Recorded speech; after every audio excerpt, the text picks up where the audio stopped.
toda gloria y majestad. Hoy queremos que nuestro corazón pueda ser enternecido ante tu poder. Hoy pedimos que tu Santo Espíritu pueda entrar en nuestra vida para poder curar, fortalecer, consolar y restaurar. Estamos aquí porque en nuestro corazón hay necesidad de un Salvador.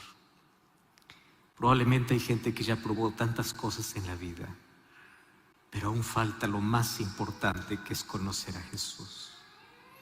Y en esta tarde, Señor, pedimos que tu mano pueda extenderse para poder curar nuestras heridas internas, como también nuestras dolencias físicas. Mas tu mayor manifestación de poder pueda manifestarse al transformar nuestro corazón. Y hoy te suplico, como tu palabra siempre no vuelve vacía y tu Santo Espíritu siempre está listo para convencernos, en esta tarde podamos experimentar ese poder, ser convencidos por tu Espíritu, podamos aceptar a Jesús como nuestro Salvador. Pedimos tu bendición en el nombre de Jesús. Amén. Amén. Buenas tardes. No están tan convencidos hoy. Buenas tardes. Ahora sí parece que es Chile. Probablemente muchos de los que me vean en vivo digan: ¿es ese aquel que veo por TV? El mismo. En la TV uno se ve un poquito más arregladito, más bonito. Pues aquí estamos. Yo estoy feliz de poder estar aquí en Chile. Esta es la tercera vez que estoy aquí en este país. He recorrido algunas ciudades de este país y siempre quedo feliz y agradecido por la manera como encuentro a tantas personas sinceras, maravillosas, extraordinarias. Dejan sus actividades. Hoy ustedes pueden haber estado realizando cualquier otra cosa, mas están aquí. Y estamos aquí porque queremos disfrutar de aquello que Dios tiene para nuestra vida. Mis felicitaciones para todos ustedes. Gracias también por permitirme entrar siempre a casa a través de los diversos programas de radio y televisión. Y hoy estamos comenzando aquí una serie especial, Esperanza para Vivir. ¿De qué se trata? Déjenme contarles. Durante todos estos días vamos a estar recorriendo algunas ciudades y yo quiero aprovechar este momento para poder saludar a aquellos que nos acompañan desde casa. Sé que en toda la asociación en este momento están reunidos en grupos pequeños. Así que yo quiero desde aquí abrazarte, tú que estás allí en casa, en un grupo pequeño, estás allí con todos los que invitaste hoy. Están conversando, más en este momento pararon todo para poder escuchar la palabra de Dios. Y me alegra poder extenderte a ti mi cariño, mi saludo. Y vamos juntos a alimentarnos de la palabra del Señor. Mas no solamente grupos pequeños aquí en esta asociación de Chile. Hay tantas personas que nos están acompañando de diferentes países. Recibí algunos saludos especiales que venían desde España, Guatemala, está Perú, está Ecuador. Hay varios países que nos están acompañando en este momento. Entonces, mi cariño también para ustedes. Y hoy hemos orado para que el Espíritu Santo, como siempre, pueda tocar nuestro corazón y hoy podamos experimentar un milagro en nuestra vida. ¿Cuántos trajeron Biblia? Muy bien. Vamos a comer entonces. Vamos a alimentarnos hoy de la palabra. ¿Saben qué? Es impresionante que cuando voy a las Escrituras, yo me encuentro con varias cosas realmente extraordinarias. Quiero compartir una de las mayores sorpresas que hace que yo pueda tener esperanza. Y esa esperanza es brindada para todo ser humano. Ustedes sabían que los dos más grandes escritores de la Biblia tienen un pasado en común. En el Antiguo Testamento, yo encuentro que el mayor escritor se llama Moisés. Moisés escribió por inspiración y revelación divina los 5 primeros libros de la Biblia. de Génesis hasta Deuteronomio. Sin Moisés, yo no entiendo mi origen, de dónde vengo, quién es mi creador. Sin Moisés, yo no entiendo el sufrimiento, porque el sufrimiento y el dolor en este mundo es entendido a la luz de una mancha que ocurrió en el universo llamado pecado. Sin Moisés, yo no entendería tantas cosas que va a ser la raíz para poder entender todas las escrituras. Pero ese Moisés, que un día tuvo un encuentro con el Señor y se tornó en uno de los mayores escritores del Antiguo Testamento, tuvo un pasado horrible. Antes de poder ir para el desierto de Madián, sus manos fueron manchadas con sangre y él fue un asesino. No importa la causa por la cual haya sido, él mató. Por eso huyó. Mas un día tuvo su encuentro con el Señor. Fue perdonado, fue levantado, fue enviado a una misión y se tornó en un gran líder y un hombre de Dios. En el Nuevo Testamento encuentro a otro hombre que escribe 13 cartas, los cuales llamamos epístolas. Y esas cartas no solamente salían de su mano por inteligencia suya, fue inspirado por Dios, porque a través de esas cartas nosotros podemos conocer el Evangelio a profundidad, más allá del ministerio de Cristo narrada por los Evangelios. Ese hombre llamado Saulo, aquellas manos que escribieron aquellas cartas para iglesias específicas, también estuvieron manchadas de sangre. Fue un gran perseguidor. Quería acabar con el cristianismo. Mas un día también tuvo su encuentro con Jesús y Jesús lo restauró, Jesús lo perdonó, su gracia lo transformó y se convirtió en uno de los mayores apóstoles, el mayor apóstol de los gentiles. Gracias a él entendemos la coherencia que existe entre la gracia y la ley. Gracias a él podemos comprender verdades que para nosotros hubiesen estado siempre ocultas. Mas Dios levantó ¿a quién? A alguien que tuvo un pasado triste. Pablo. ¿Y por qué Dios levanta gente mala? No porque solamente ellos tienen la oportunidad, sino porque yo creo una cosa. Y yo quiero que esto sea lo primero que esta noche tú puedas reflexionar.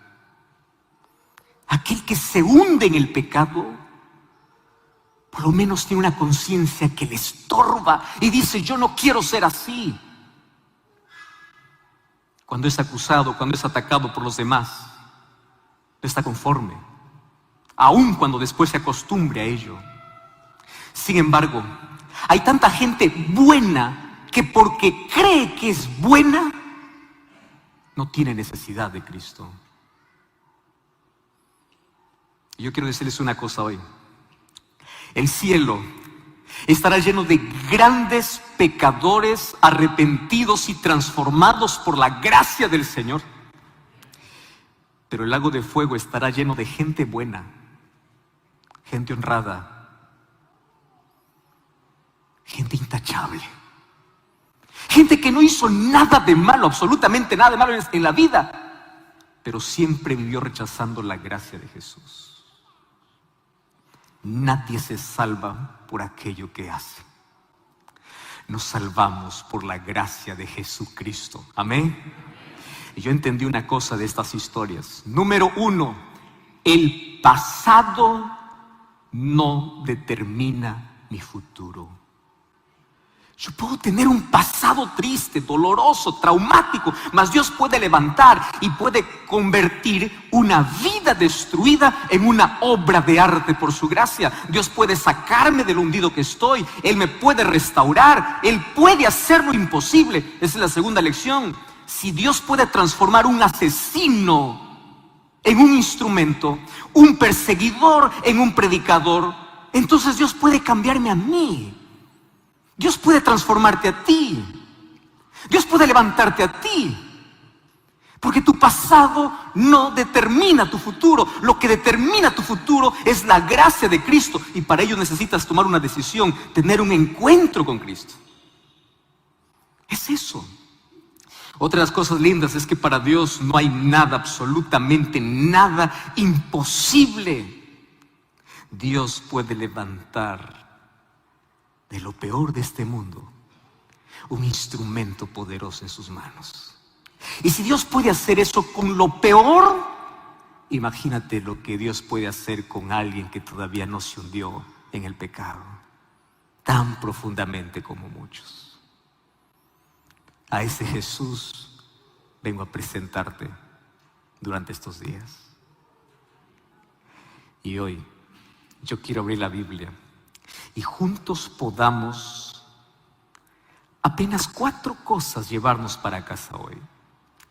Así que si tienen lápiz, anoten. Si trajeron algo, resalten. Pero vamos al primer texto de hoy, Filipenses capítulo 1. ¿Sabe quién escribe este libro? Pablo. De aquel hombre que les estoy hablando, cómo Dios levanta, restaura. De ese Pablo. Filipenses capítulo 1, versículo 21. Esta es una carta que envía a esta iglesia. Y a mí me encanta cómo esta carta es diferente a las otras. Habla acerca del gozo que tiene en Cristo a pesar de las dificultades, a pesar de los problemas. Y es en Filipenses donde está el versículo preferido de mucho cristiano: todo lo puedo en Cristo que me fortalece. Más antes de decir todo lo puedo en Cristo que me fortalece, él dijo una declaración que debiera ser nuestro lema de vida. Y yo me he propuesto una cosa hoy. Voy a ver si lo consigo.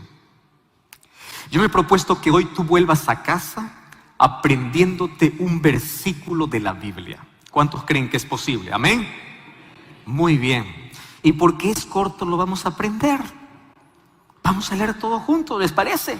Filipenses capítulo 1, versículo 21 dice así, y me gustaría que todos podamos leerlo a la voz de 3, 2 y 3. Dice: porque para mí el vivir es Cristo y el morir es ganancia.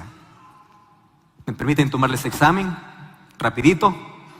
Esta vez todavía es válido con Biblia. Lea usted 2 y 3.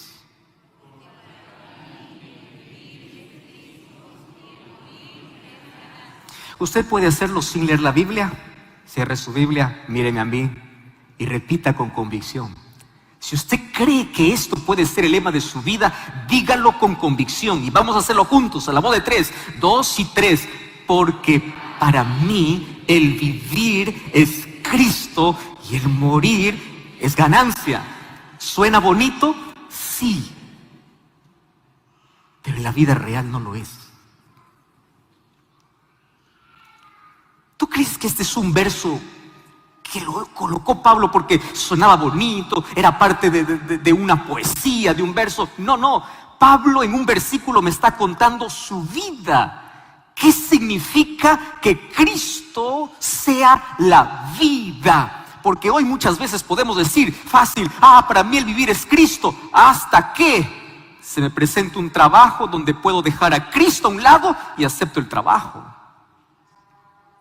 Hoy puedo decir: para mí el vivir es Cristo, hasta que venga un golpe en la vida, un problema en la vida, una crisis en la vida, y yo renuncio a Cristo. ¿Qué cosa es para mí el vivir es Cristo? No es un poema. ¿Cuántos creen que Cristo es el centro de su vida? Levante su mano. ¡Qué lindo! ¿Y qué significa eso? Voy a comenzar hablando de la muerte para entender la vida. Aunque debiera ser al revés, ¿no? Tenemos que hablar de la vida que conocemos, no de la muerte que desconocemos. ¿Saben una cosa?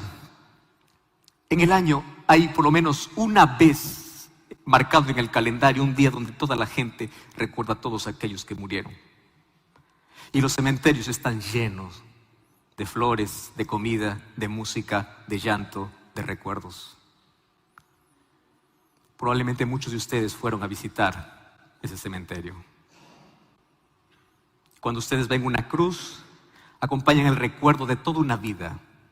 Y en sí la muerte abre una herida en el corazón que solamente será cerrada por completo cuando Jesús regrese, porque aún los mejores momentos de la vida siempre se extrañará a alguien que ya no está más con nosotros. Pero quiero decirles una cosa.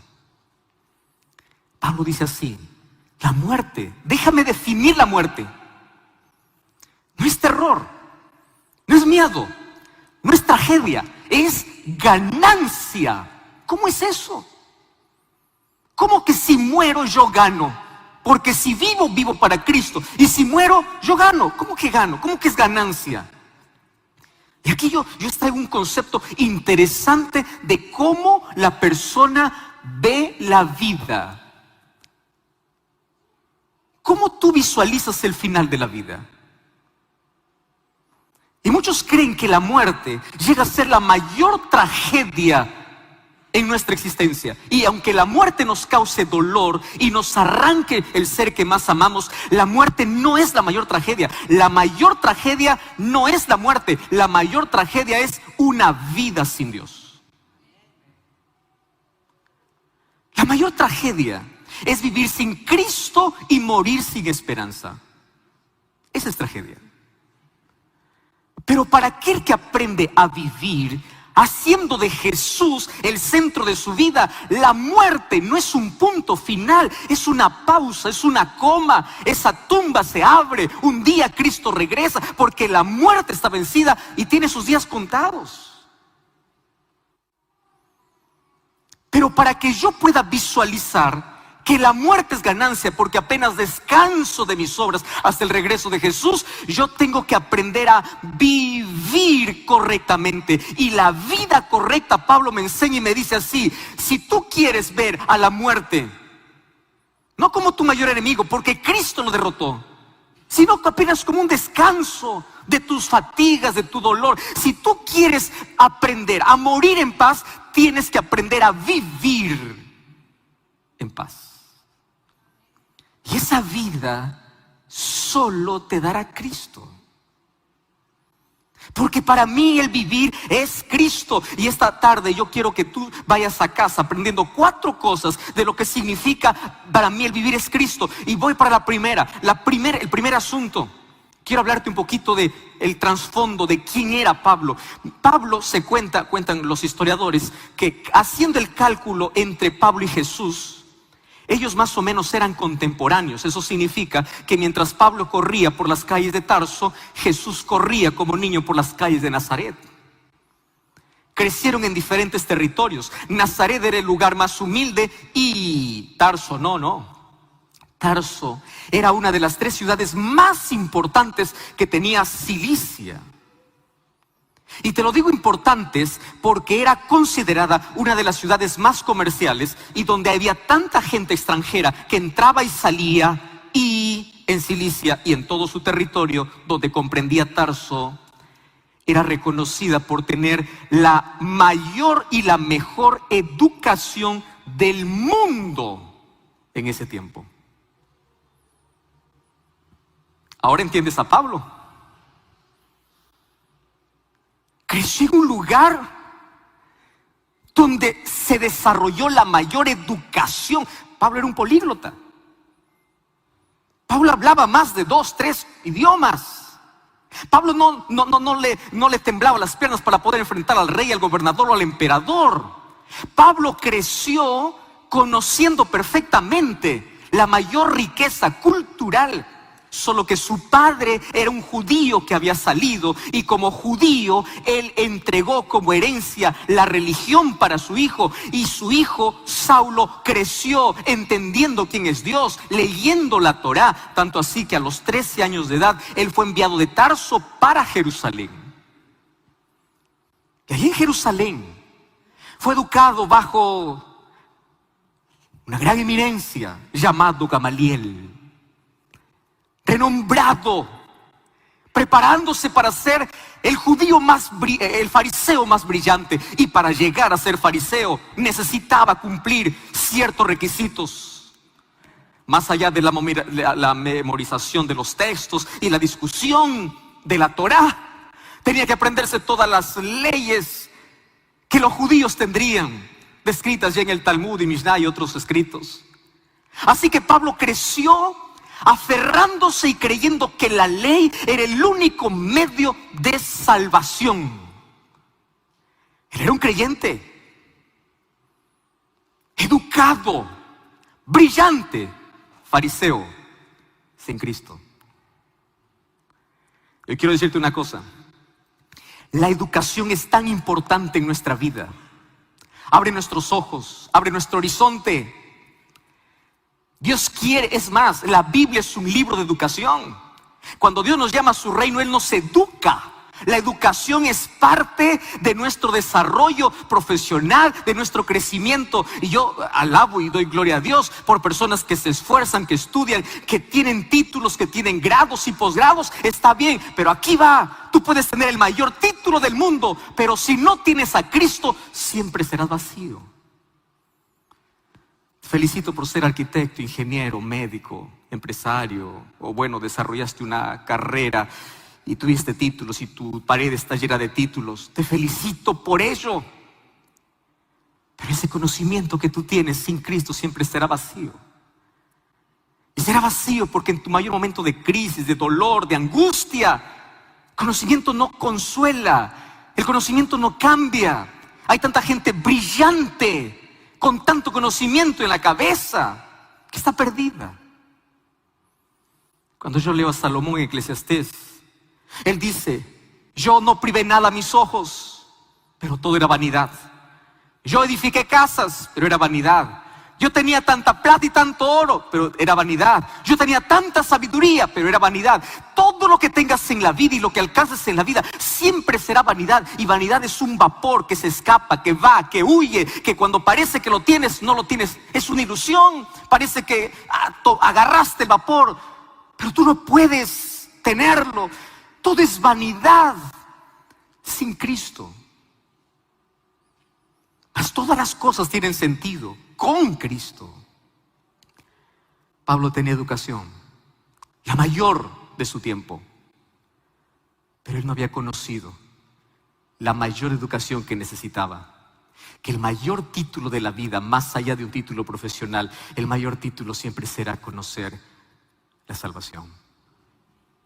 Siéntete feliz si es que tú logras en esta vida y tienes que esforzarte para tener conocimiento, pero que tu mayor conocimiento se enfoque en algo que nunca termina y nunca acaba, y eso se llama salvación. Y así como tú inviertes tiempo para poder estudiar y dar un examen y estar 5 años en una universidad, invierte tiempo para tu salvación. Abre la Biblia, lee la Biblia, profundízate en la Biblia, porque todo el conocimiento humano, por más brillante y extraordinario que sea, no cambia, no salva. Mas el conocimiento de Cristo transforma la vida. Saulo tenía educación, brillante, educado, pero le faltaba el mayor conocimiento: Jesús. Número 2, Pablo tenía una religión. ¿Qué religión tenía? Era judío, fariseo. Y aquí viene el otro problema. Una religión sin Cristo es vacía. No importa las buenas intenciones que tengas. ¿Tú crees que Saulo era uno de aquellos que decía ser religioso y no lo era? No, él era practicante, celoso en extremo. Tanto así que él creía que estaba sirviendo a Jesús o a Dios, pero no lo servía. Él apenas seguía sus propios caprichos. Eso se llama tener la religión de Caín. Yo creo en Dios, pero yo quiero hacerlo de mi manera. Saulo era sincero. Él creía en Dios, pero odiaba a aquellos que decían amar a Dios de otra manera. Intolerancia. ¿Tú crees que eso se ha perdido ahora? No. Tantos padres en nombre de Dios botan a sus hijos de casa cuando ellos comienzan a creer en Dios de otra manera. Dicen amar a Dios, pero rechazan y odian a aquel que ama a Dios de otra manera, o ama a Dios de acuerdo a su conciencia y lo que la Biblia dice. Y hay tantas familias que en nombre de Dios desheredan a sus hijos. Y no es de sorprenderse que los mayores crímenes de la historia fueron hechos en nombre de Dios.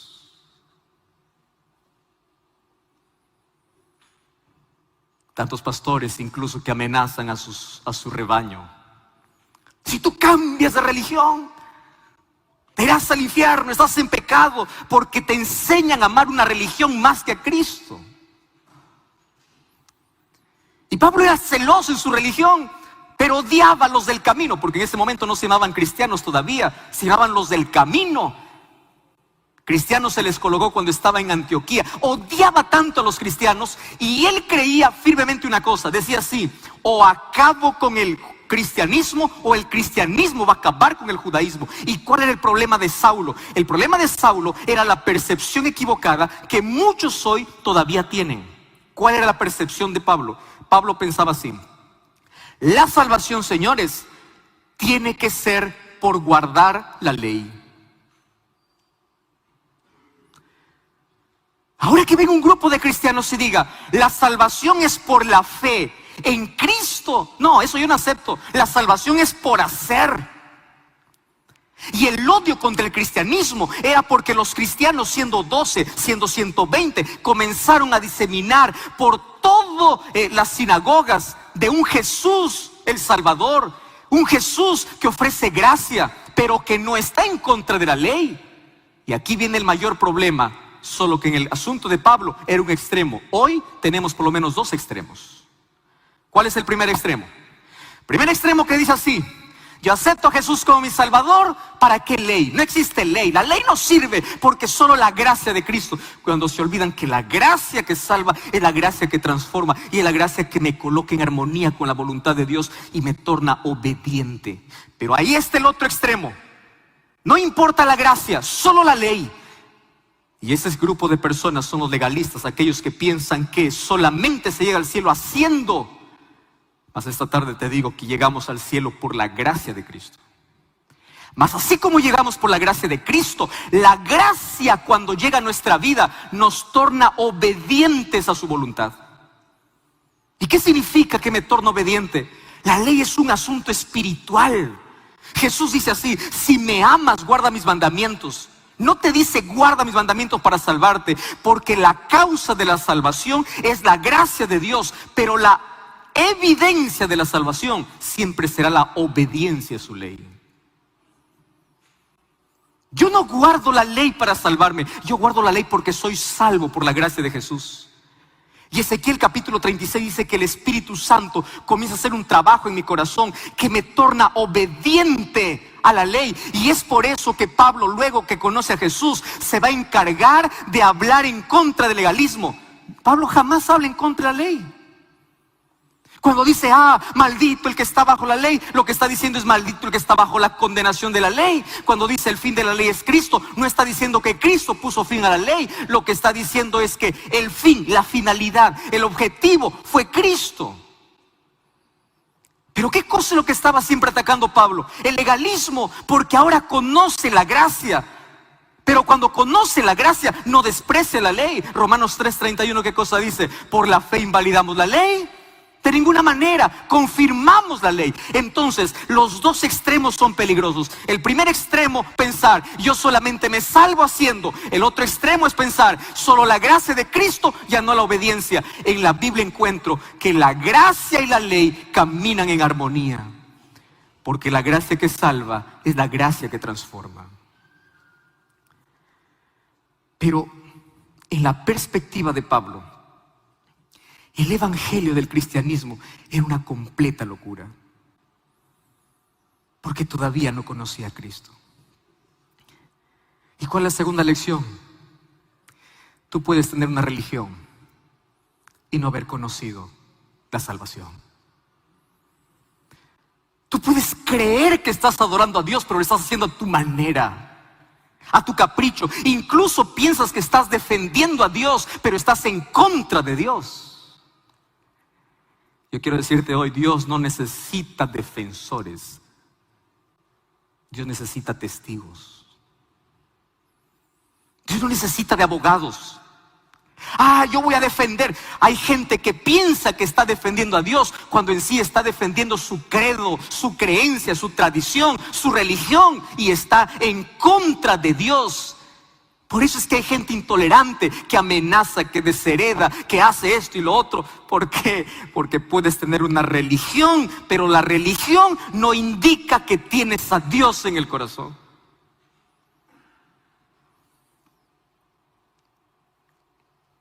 Hay iglesias llenas de personas vacías,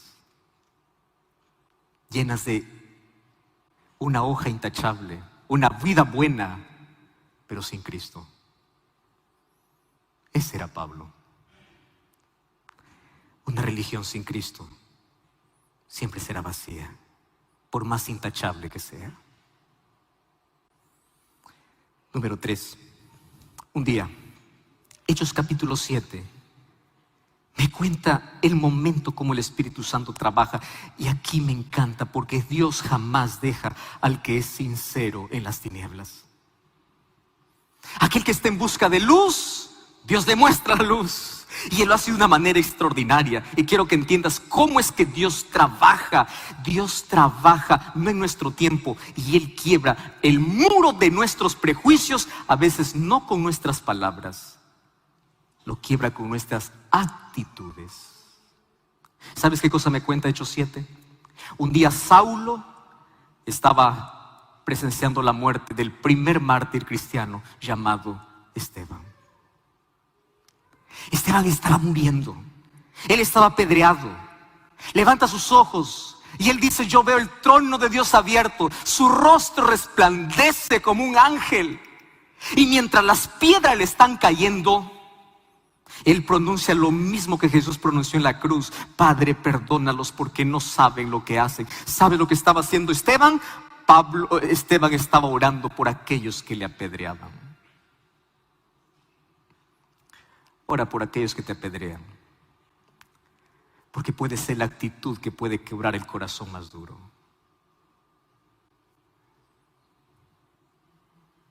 Para Pablo podría decir: este es uno menos, qué bueno, un cristiano menos. Pero algo que jamás pudo olvidar probablemente fueron las palabras de un hombre que él estaba matando, y el otro estaba orando por él. ¿Tú sabes cuál será uno de los encuentros más lindos en el cielo? El encuentro de Pablo y Esteban. Mientras él moría, siendo apedreado por su fe, oraba por aquellos que le apedreaban. Tu actitud puede hacer la diferencia para que el Espíritu Santo pueda trabajar en el corazón más endurecido. Porque lo que atrae a las personas a Jesús siempre será el amor. El amor rompe cualquier barrera. El ser humano no puede resistirse ante un acto de amor. Y el Espíritu Santo comienza a trabajar en el corazón del más endurecido, no por aquellos que dices, por aquello que dices, sino por cómo le tratas, qué haces, cuál es tu actitud. Y allí Pablo entendió una cosa interesante: la vida, para que esté completa, para que esté llena, tiene que estar Cristo. Y cuando está Cristo, morir. ¿Cuál es el problema de morir? Él lo aprendió de Esteban. Y él dijo, probablemente en este momento: ¿cómo es posible que mientras yo los persigo y los mato, ellos oran por mí? ¿Qué vida es esa? Un día lo entendió.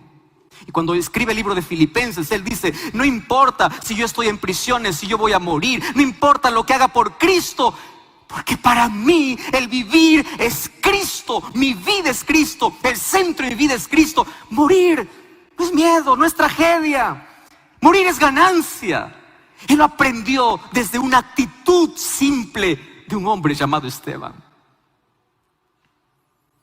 ¿Qué cosa significa para mí vivir es Cristo? Número 1, Todo lo que pueda tener en la vida, si no tengo a Cristo, es vacío. Incluso tener una religión sin Cristo es vacía. ¿Qué cosas para mí vivir es Cristo? Estar dispuesto incluso a dar la vida por Jesús. Porque Él llena todo. Él da sentido y es el centro de todo. Y la cuarta cosa es importante, impactante. ¿Qué harías tú si en un momento dado, después de haber servido tantos años fielmente a Dios, aparece Dios y te dice: todo lo que tú has hecho está equivocado? ¿Qué harías? ¿Te molestarías con Dios? Eso es lo que pasó con Saulo. Después de tantos años haber gastado fuerza, energía, tiempo, dinero, recursos, toda su vida estaba abocada a perseguir y desaparecer el nombre de Cristo. Un día Dios se le aparece, un día Cristo se le aparece y dice: por mejores intenciones que tengas de servirme, la manera en la cual tú lo haces es equivocada. Yo te voy a decir una cosa: muchas veces Dios va a aparecer en tu camino para decirte: tú eres sincero, pero estás equivocado. ¿Y sabes cuál es la actitud más linda de este hombre? Es que él estuvo dispuesto a renunciar hasta su propia religión. Porque cuando tú de verdad quieres servir a Dios, no es lo que la religión dice, es lo que Dios te pide. Y quiero que entiendas algo. Muchos colocan su religión por encima de Dios. Yo recibo tanta gente todos los años en Biblia Fácil. Hablamos sobre todo tema: santuario, Espíritu Santo, doctrina, Daniel, Apocalipsis. Este próximo año estaré estrenando una temporada sobre el mensaje de los 3 ángeles de Apocalipsis capítulo 14. 15 temas de solo 6 versículos de Apocalipsis. Y yo presencio de cerca la lucha de la gente. Porque ninguno de los que está allí, ustedes que acompañan el programa, ninguno de los que está allí pertenecen a la iglesia adventista. Ninguno.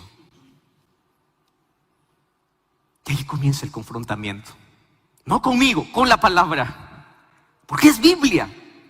¿Y cuántas veces he tenido personas viniendo a mi lado diciendo: pastor, yo entiendo lo que la Biblia dice, yo entiendo que puedo estar equivocado. Ah, pastor, pero mi iglesia, pero mi pastor, pero esto, pero lo otro. Porque hay gente que aún conociendo la verdad se aferra a su tradición, se aferra a su iglesia, se aferra a su pastor, se aferra a todo y coloca todo por encima de Jesús. Pablo, cuando entendió que estaba sirviendo a Cristo de manera equivocada, no le importó todo lo que había hecho. Él dijo: Señor, ¿qué quieres que haga? Porque a partir de hoy yo no quiero hacer lo que yo quiero. Yo no quiero hacer lo que yo quiero hacer lo que tú quieres. ¿Sabes qué significa para mí el vivir es Cristo? Colocar a Jesús incluso por encima de cualquier creencia absurda que esté en contra de su voluntad.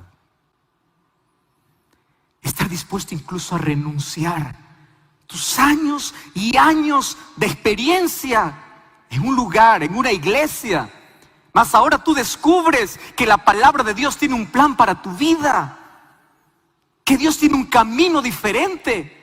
Y Dios no te está pidiendo que renuncies tu fe. Lo que Dios está pidiendo es que coloques la verdad, que coloques a Cristo por encima de tus creencias, por encima de tus caprichos, por encima de tus tradiciones. Porque para mí el vivir es Cristo. Cristo es lo más importante. Y si Él me dice que yo estoy equivocado y me muestra un nuevo camino, yo voy a aceptar. Porque para mí Cristo es el centro, es lo más importante para mi vida.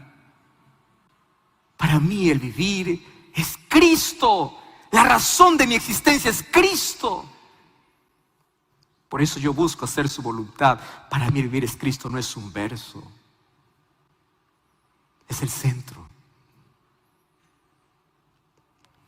Y como me encanta que cuando Pablo encontró a Jesús, él se rindió. Porque quiero decirte una cosa. La respuesta más inteligente del ser humano ante Dios no es solo conocer la verdad, es aceptar la verdad. Y en esta tarde yo quiero decirte, Dios te ha dado dos cosas a ti, que son regalos que todos los seres humanos tenemos. Dios te hizo libre. La libertad siempre caminará en la plataforma del amor. Y con la libertad tú puedes hacer lo que quieres, aun cuando sabes que hay consecuencias. Pero Dios no solamente te dio libertad, Dios también te dio inteligencia. ¿Y sabes por qué Dios te hizo inteligente? Para que tus decisiones y tus elecciones sean correctas para usar tu libertad. ¿Y sabes cuál es el mejor uso de nuestra libertad? Vivir para Cristo. Someterse a Cristo. Hacer de Cristo el centro de la vida. Ese es el mejor uso. Yo quiero que repitas conmigo otra vez, sin abrir la Biblia, el versículo que leímos al comienzo. Porque para mí el vivir es Cristo y el morir es ganancia. ¿Podemos decirlo una vez más? Porque para mí el vivir es Cristo y el morir es ganancia. No quiero hablarte de la muerte, pero déjame hablarte de la vida. ¿Cómo la estás viviendo? Y déjame hacerte un breve resumen. Número 1, puedes tener la mayor educación, los mayores títulos, las mejores cosas, pero sin Cristo siempre será vacío. Y un día Pablo lo entendió, hasta el punto que